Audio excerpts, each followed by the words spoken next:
যে অঞ্চলে আমরা এসেছি সেই অঞ্চলের একজন সমাজসেবী আমাদের মাঝে আছেন। তো উনি এই অনুষ্ঠান আজকের যে আমরা করলাম এই সম্বন্ধে উনিও দুই চার কথা বলবেন। আমি ওনার অনুরোধ করছি ওনাকে কিছু বলার জন্য। আজকে দেশের ৭৮তম স্বাধীনতা দিবস উদযাপন হচ্ছে।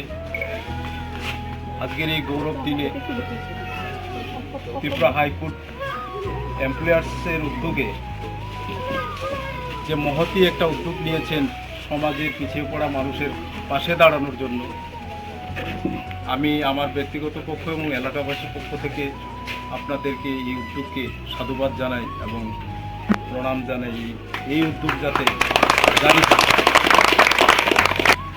আজকের এই মহতী অনুষ্ঠানের জন্য আবারও আমি সবাইকে, যারা আমাদের হাইকোর্টের এমপ্লয়ার্স অ্যাসোসিয়েশন থেকে যারা আসছেন সবাইকে আবারও এলাকার পক্ষ থেকে, আমার ব্যক্তিগত পক্ষ থেকে প্রণাম জানিয়ে আমি দুই চারটা কথাই বলি।